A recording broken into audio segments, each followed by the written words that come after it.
The Price of Business. I'm your host, Kevin Price, talking to you about you and your business. Do you want to mention today's program? Brought to you in part by ChrisKidd.com and EfficientWealthManagement.com. Well, a gentleman who's gotten a lot of play recently is Ben Carson. Dr. Carson is a very well-liked, very well-respected, and certainly one of the most prominent neurosurgeons in the world, not just in the country. And he's known for his good, solid common sense, if you will, when it comes to looking at public policy issues. And there's been a lot of interest, not just in this election cycle, but for quite some time in a Ben Carson candidacy. And so I wasn't at all surprised of a draft effort that finally happened. And it was called the 2016 Committee, and Vernon Robinson was the campaign director of that effort, a former U.S. Air Force officer and city councilman who lives in Winston-Salem, North Carolina. And glad to have you on the program. How are you today, Vernon? Doing fantastic. I just got back from an 18-day road trip, so I'm a little bit more perky than I was yesterday. Well, I'm glad you're getting some rest. That's very important. Tell us a little bit about what went behind the development of this draft committee for Ben Carson. Well, there were some guys from the 60s who were in high school and college when they were working on the Goldwater campaign, and they were looking at the field and said the field was really weak and that the Reagan coalition really doesn't exist anymore, and even if it did, it couldn't elect a president nationally any longer because you have to beat Hillary with the electorate that elected Barack Obama twice, and in order to do that, you have to broaden the base of the GOP and still stay true to conservative principles. And there's some fellas and one woman who could do one or the other. There's two guys who can't do either, and there's Ben Carson who can do both. So they felt that a straight-shooting guy of high character who is very bright, has put teams together, been a board of director of Costco and Kellogg Corporation for 15 years and ran a $500 million operation at Johns Hopkins, was the right guy to, and he has courage. He's willing to tell the emperor, a very vindictive emperor, he has no clothes, and criticize Obamacare as, basically turning citizens into subjects of the state and criticizing political correctness and pointing out that marriage is between a man and a woman, and the federal courts can't change that. Yeah. So those are all good things, but the most important reason is that with his background, he can bond with the entire American people, and he's probably the only guy in either party who can heal the country after the current regime has divided us in every way possible. So what is the extent of your relationship with Dr. Carson as far as how long have you known him and that type of thing? Well, my mother, who's a nurse, regaled me, 30 years ago about how great a guy Dr. Carson was, and the tremendous achievement of separating twins conjoined at the brain and having both of them live through the surgery for the first time. And of course, I took note of the prayer breakfast speech and said that it was very impressive that he was willing to confront Obama and he's willing to shoot the, say things about complex policy issues like the progressive income tax, and do it in a way that the average voter can understand. I had the honor of having dinner with him in January of last year, and since then it's just been, "Hi, Vernon, how's it going?" I said nice things about you in the Des Moines Register last week.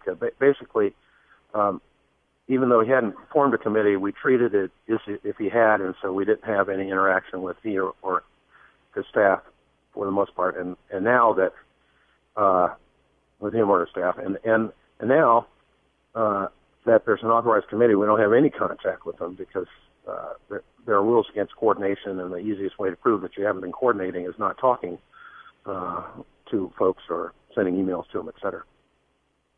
So that's my extent of the thing.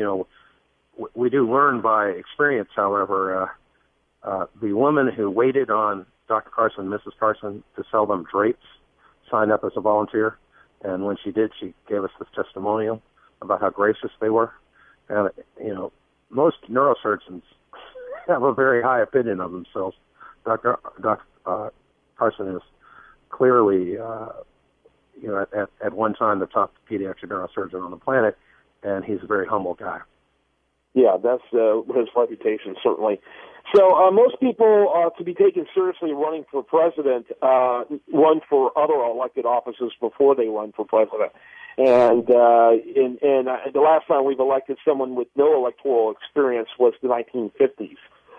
It seems like an odd strategy to me. It seems like running for another office, U.S. Senate or governor, would make more sense. Talk a little bit about that. Well, there have been 6 presidents who weren't politicians who were elected president of the United States without previously serving in public office, elected public office. There were 5 doctors who signed the Declaration of Independence. So the idea that you need to only have political experience as a box that has to be checked, I think that the American people don't believe that anymore. And further, the politician types haven't been doing a very good job of the country. They've been driving it off a cliff. So I believe that this is the best time in U.S. history to be running as not being a career politician as everybody else in the race is, except for Mrs. Fiorina. I think that the founders never intended that there be an oligarchical class that lords over us.